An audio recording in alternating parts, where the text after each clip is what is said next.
حضرت مولا علی شیر خدا رضی اللہ تعالیٰ عنہ سرکار صلی اللہ علیہ وسلم کی بارگاہ میں حاضر ہوتے ہیں۔ میرے آقا صلی اللہ علیہ وسلم نے ارشاد فرمایا، علی کہاں سے آئے ہو؟ عرض کرنے کہ یا رسول اللہ صلی اللہ علیہ وسلم میں قبرستان سے آیا ہوں۔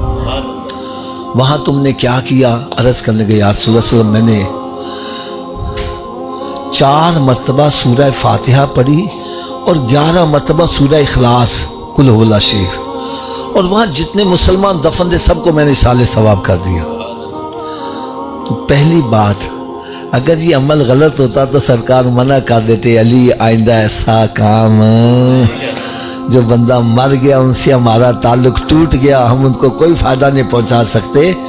سرکار صلی اللہ علیہ وسلم نے ایسا ارشاد نہیں فرمایا، بلکہ ارشاد فرمایا، علی اللہ تعالیٰ نے تیرے پڑھے ہوئے قرآن کے ثواب کے ٹکڑے نہیں کیے۔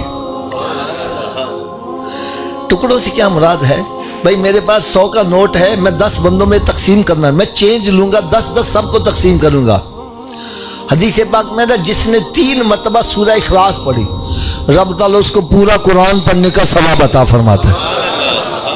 انہوں نے 11 مرتبہ پڑھی، میں سمجھانے کے لیے عرض کر، ان کو ایک قرآن کا ثواب ملا، اور وہاں 1000 مسلمان دفن تھے۔ فرمایا علی اللہ تعالیٰ نے تیرے ایک قرآن کے ثواب کے 1000 ٹکڑے نہیں کیے کہ ایک ایک ٹکڑا سب کو دیا جائے۔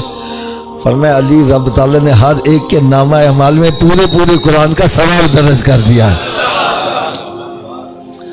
اور پڑھنے والے کو کیا ملا؟ فرمایا سب کے مجموعے کے برابر ثواب پڑھنے والے کو بھی، یعنی 1000 قرآن پڑھنے کا ثواب تجھے بھی مل گیا۔ اب میں آپ سے پوچھوں گا، اصال ثواب میں فائدہ ہے کہ نقصان ہے؟ اونچی بولو یار۔ پھر ایک آپ بھی عمل کیا کرو، رات کو جب سونے لگو، دن بھر جتنی نیکیاں کیاں سب کو اصال ثواب کر دیا کرو۔ کن کو کرنا ہے؟ حضرت آدم علیہ السلام سے لے کر قیامت تک جتنے بھی مسلمان مرد عورتیں ہیں، اس میں جنوں کو بھی شامل کرو، ان کی تعداد انسانوں سے کہیں زیادہ ہے۔